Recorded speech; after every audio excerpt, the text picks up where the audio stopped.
Assalamu alaikum. This video is about computational studies of protein and ligand interactions. So सबसे पहले हम check करते हैं कि for computational studies we need to have a protein structure and a compound structure. So protein हमें कहाँ से मिलती है? प्रोटीन का 3D स्ट्रक्चर ये PDB है, प्रोटीन डाटा बैंक। इसकी वेबसाइट से हम इसका स्ट्रक्चर रिट्रीव करते हैं। तो this is the PDB ID। ये इसका एक कोई भी डेटाबेस होती है, उसको रिट्रीव करने का उसका स्पेसिफिक ID होता है। तो इस केस में ये PDB ID है 1GQS। तो इसको हम यूज़ करते हुए इसके प्रोटीन को हम रिट्रीव कर सकते हैं। हम इसको डायरेक्टली भी यहाँ से डाउनलोड कर सकते हैं PDB फॉर्मेट में, या किसी सॉफ्टवेयर के थ्रू, जैसे ये काइमेरा है, इसमें हम इसे फेच कर सकते हैं, फेच बाय ID।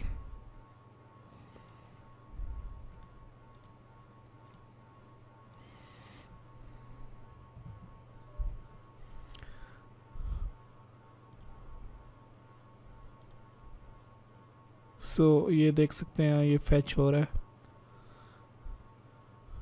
ये फेच हो गया है। तो ये प्रोटीन का 3D स्ट्रक्चर है। ये कौन सी प्रोटीन है? एसिटाइल कोलिन एस्ट्रेज ये प्रोटीन है। ये किस कंपाउंड के साथ कॉम्प्लेक्स है? NAP एक कंपाउंड है जिसके साथ इस प्रोटीन ने ये कॉम्प्लेक्स है इस प्रोटीन के साथ, ये डॉक्ड है इस प्रोटीन के साथ। इसको अगर आप देखना चाहते हैं डिटेल में, ये देखें, ये प्रोटीन का स्ट्रक्चर है और ये है वो कंपाउंड, ये इसका स्ट्रक्चर है। ये लिगेंड्स है, 2 लिगेंड्स है, SAF and NAG। तो इसमें NAG जो कंपाउंड है, इसको हम देखेंगे, इसको हम विजुलाइज करते हैं अपने सॉफ्टवेयर में, काइमेरा में।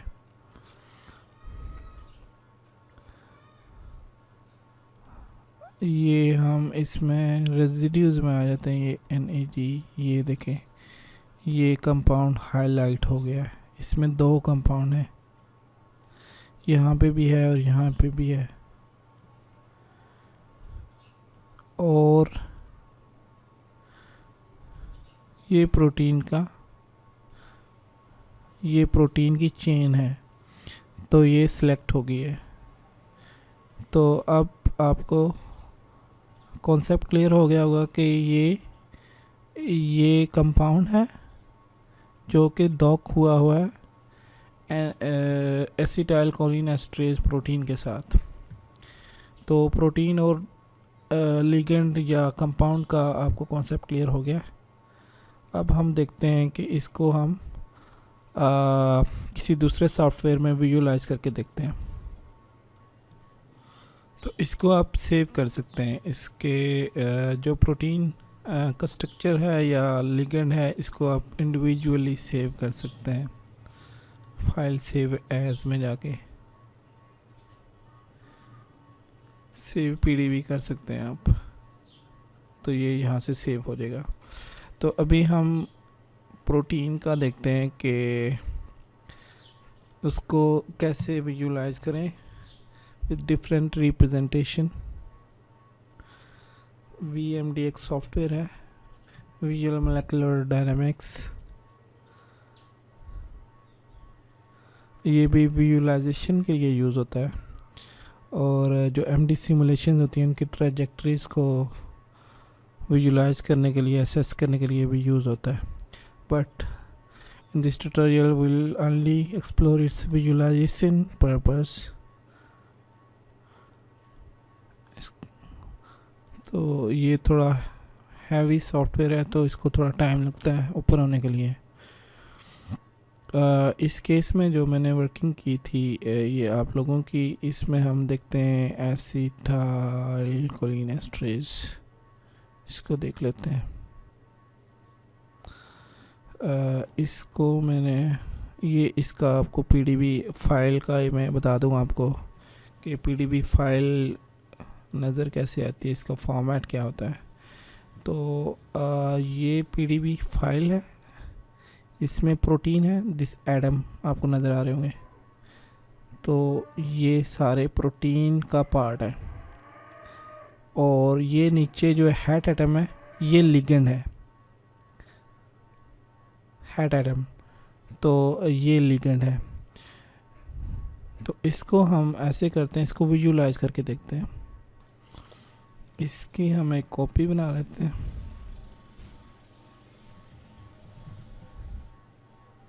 और इसको क्या करते हैं हम,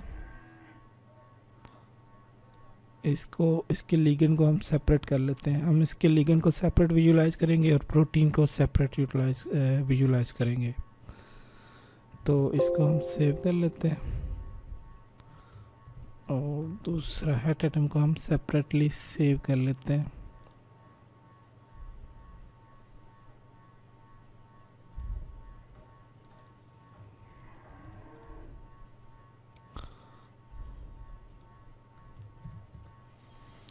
इसको हम नाम दे देते हैं लिगेंड डॉट पीडीबी का, सेव कर लेते हैं।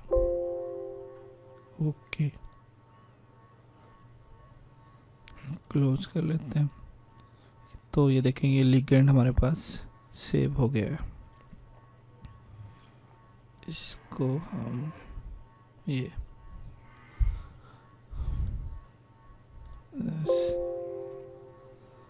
अब हम इसको विजुलाइज करते हैं, इसकी प्रोटीन को।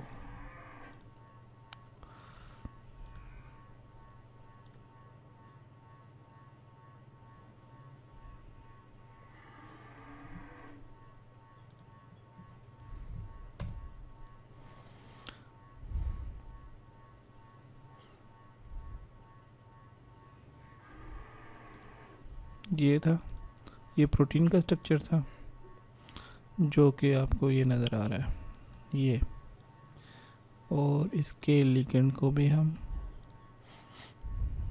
कर लेते हैं, इसमें इंपोर्ट कर लेते हैं सॉफ्टवेयर में लिगेंड डॉट पीडीबी।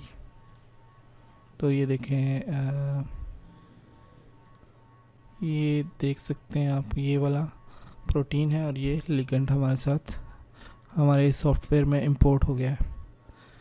तो इसको अगर हम ये अभी हमें इसमें कुछ समझ नहीं आ रही कि प्रोटीन कौन सी है, लिगेंड कौन सा है, तो इस केस में हम क्या करते हैं, इसको हम क्लोज कर देते हैं। इसको हम रिप्रेजेंटेशन में जाके ये प्रोटीन है, इसको हम कर देते हैं रिबन। अब ये देखें, आपको कंपाउंड नज़र आ रहा है, ये जो डिफरेंट कलर है इसके, तो ये कंपाउंड इसमें डॉक्ड हुआ है। इसको हम देखते हैं कि इसकी प्रोटीन की एक्टिव साइट कैसे, उसकी शेप क्या होती है। तो हम इसको जाके सरफेस में कन्वर्ट कर लेते हैं।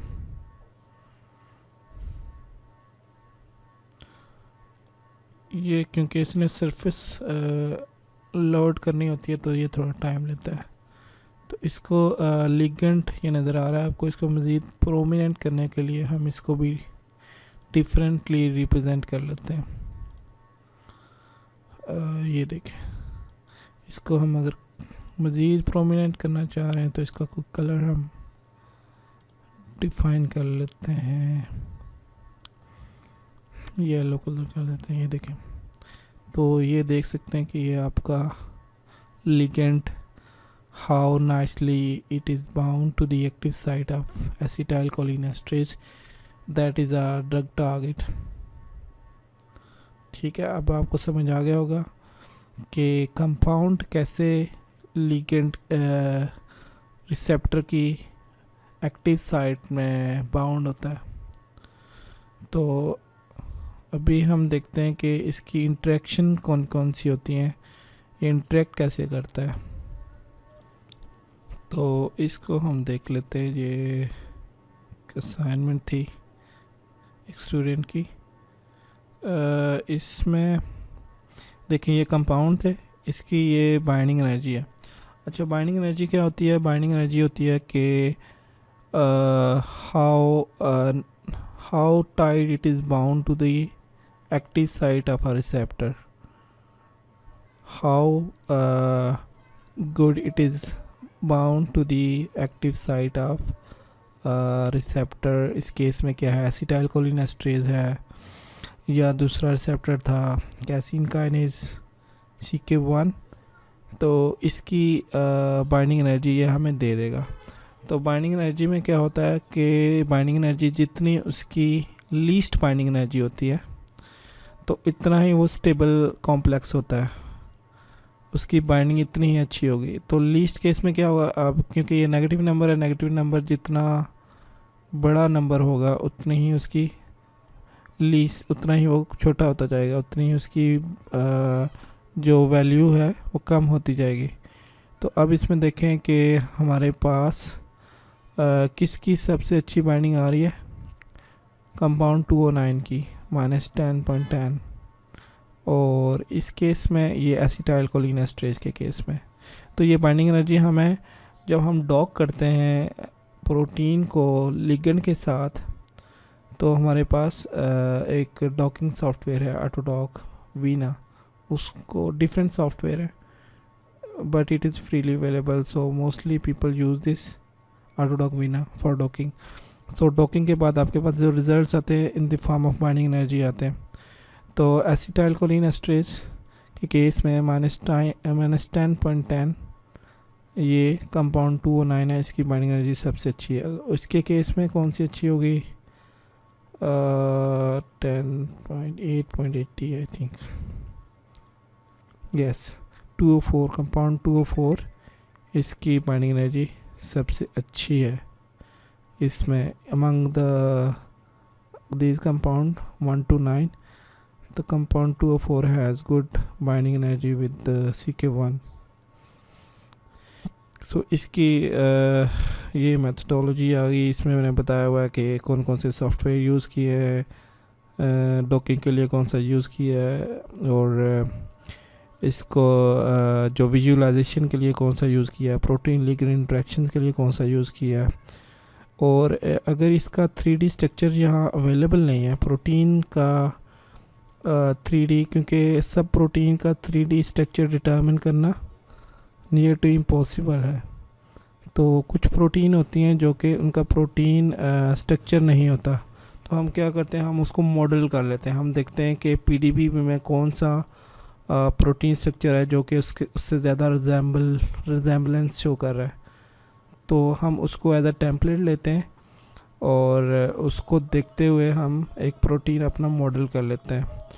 तो इस केस में मेरे पास एसिटाइल कोलिन एस्ट्रेज का तो ऑलरेडी यहाँ पे मेरे पास स्ट्रक्चर था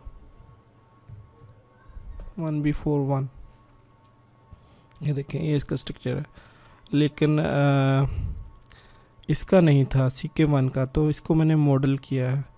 मॉडल किसके अगेंस्ट किया है, ये एक और प्रोटीन थी 6GZD, तो इसको भी हम देख लेते हैं।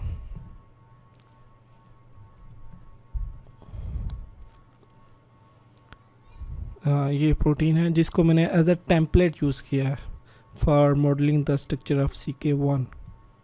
तो इसके लिए भी एक और सॉफ्टवेयर होता है स्विस मॉडल, ये ऑनलाइन वेब बेस्ड सर्वर होता है जिसको आप ये डिफ़ाइन करते हैं कि ये टेम्पलेट होगा इसका, और सीक्वेंस देते हैं। इसका सीक्वेंस अवेलेबल होगा ना CK1 का, क्योंकि स्ट्रक्चर डिटरमिन करना थोड़ा ज़्यादा कॉम्प्लेक्स प्रोसेस है। सीक्वेंस तो मोर और लेस तमाम प्रोटीन का जो कि सिग्निफिकेंट है उनका आप फाइंड कर सकते हैं NCB से। इसका भी बता देता है ncbi.nlm.nih.gov, यहाँ से आप सीक्वेंस ले सकते हैं। यहाँ से आप प्रोटीन का सीक्वेंस यहाँ से आप ले सकते हैं। देखिए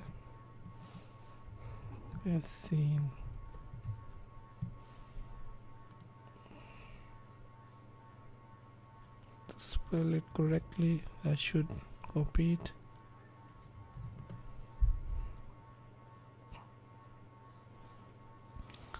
तो ये देखें, ये डिफरेंट लोगों ने इसके सीक्वेंसेस इस वेबसाइट पे अपलोड किए हुए हैं। इसको हम देख लेते हैं।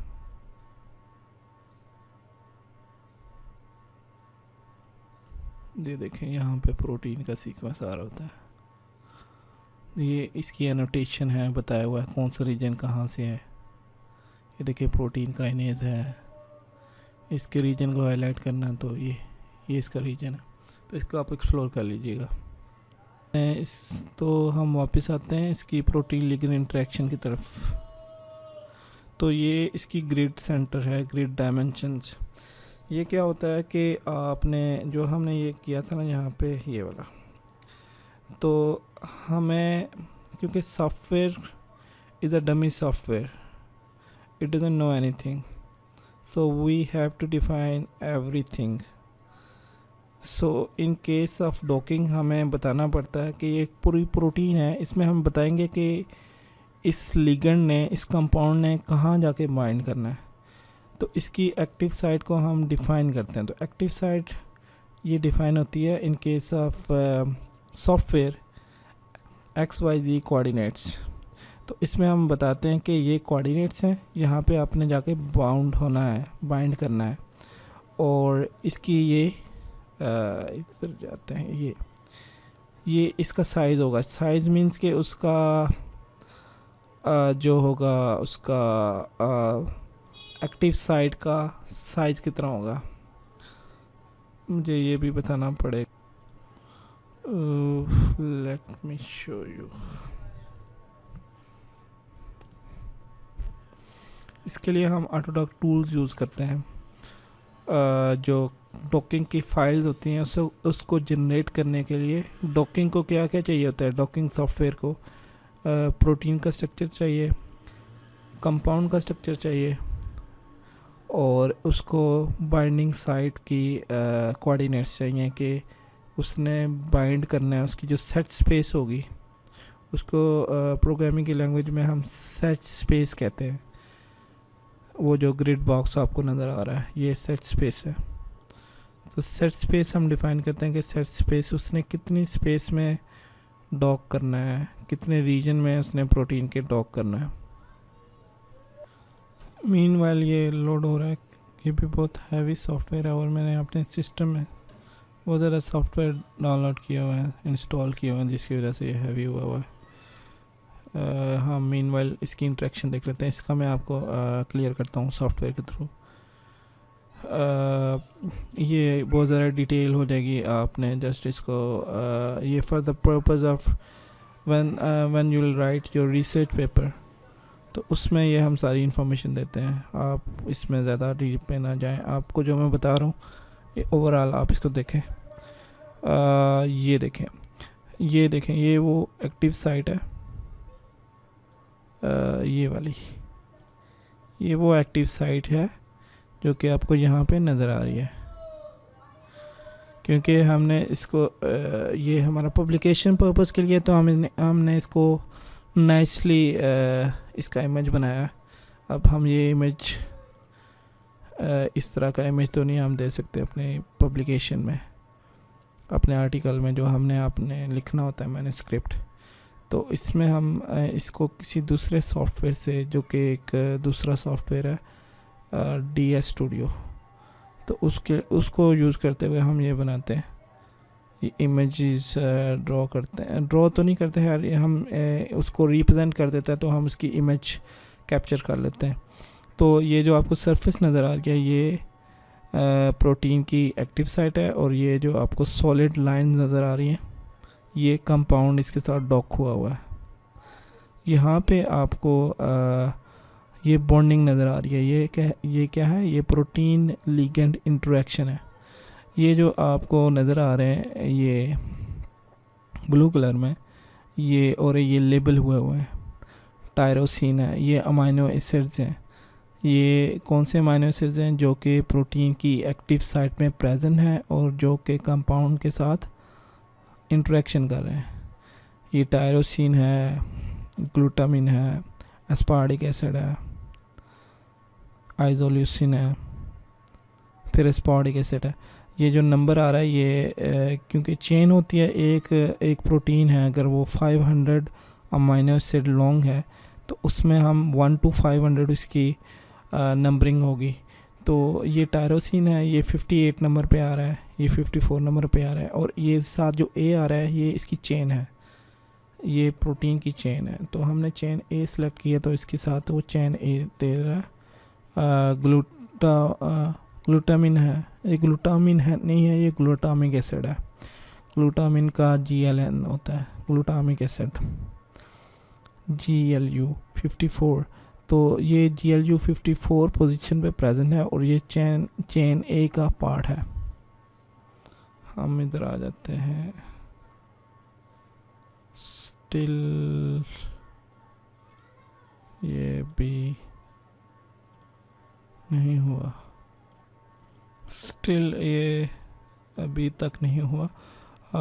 मैंने इसकी जो वीडियो है कि आप इसकी एक्टिव साइट कैसे डिटरमिन करते हैं, ये मैंने ऑलरेडी अपलोड की हुई है यूट्यूब पे। आपको मैं इसका लिंक भी इसकी डिस्क्रिप्शन में दे दूँगा, आप इसके लिंक पे जाके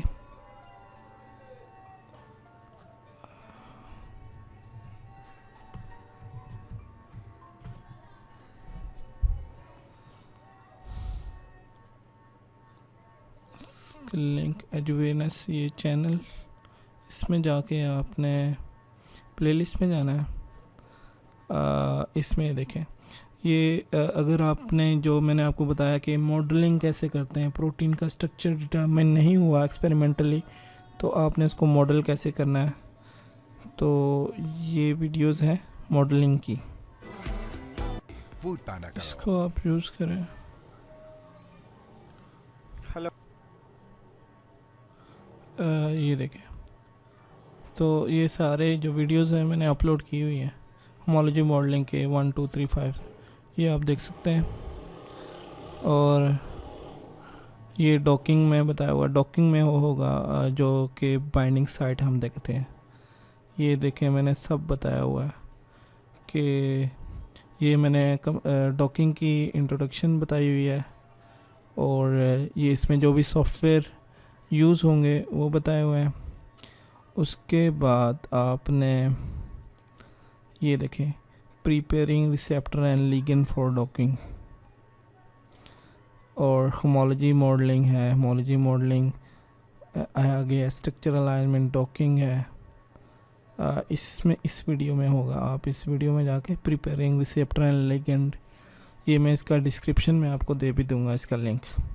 तो इसमें आप जो ये ग्रिड स्पेस है, ये ग्रिड स्पेस ये आप एक्सप्लोर कर सकते हैं, ये वाली ऊपर ये कि ये ग्रिड एक्स क्या होता है, सेंटर एक्स वाई, और इसका साइज क्या होता है, तो आप इससे जाके मज़ीद आप देख सकते हैं। तो इस वीडियो में इतना ही।